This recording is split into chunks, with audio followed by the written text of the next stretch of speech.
ઓમ નમઃ શિવાય, ઓમ નમો નારાયણ. ખૂબ ખુશી વ્યક્ત કરું છું.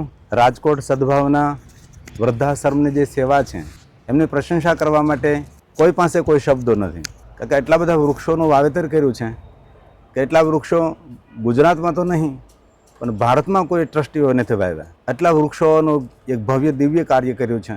ગુજરાતમાં અને ભારતમાં કોઈ વિશ્વની અંદર આવું કોઈ કાર્ય નહીં કર્યું એવું કાર્ય સદભાવના સેવા ટ્રસ્ટ વૃદ્ધાશ્રમ કરી રહ્યા છે. એ બદલ ખૂબ ખુશી વ્યક્ત કરું છું.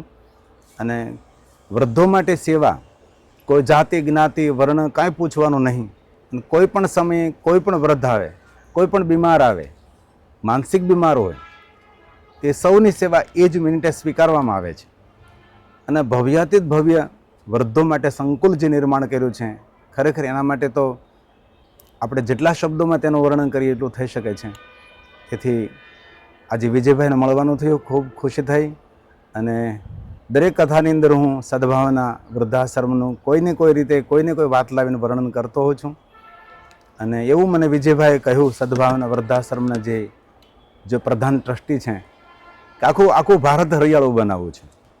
આ ભારતમાં કોઈ વૃદ્ધ દુઃખી ન રહે, કોઈ બીમાર દુઃખી ન રહે, એવો જેનો શુભ સંકલ્પ છે. અને સદભાવના વૃદ્ધાશ્રમથી સંપૂર્ણ હું સંપર્કમાં છું, પરિચયમાં છું, એમની પ્રવૃત્તિથી વાકેફ છું. અને કથાના માધ્યમથી લાખો નહીં કરોડો લોકો સુધી હું રોજ માટે સંદેશ પહોંચાતો હોઈશ. ખૂબ હૃદયથી ભાવ પ્રગટ કરું છું. સદભાવના વૃદ્ધાશ્રમની જે સેવાકીય પ્રવૃત્તિ છે, સેવાકીય પ્રવૃત્તિને ખૂબ હૃદયથી બિરદાવું છું. અને આ સદભાવના વૃદ્ધાશ્રમની જે દાતાઓ દાન કરે છે, જે ટ્રસ્ટી મંડળ છે, સેવાભાવી સેવકો છે, સૌને મારા હૃદયથી પ્રણામ.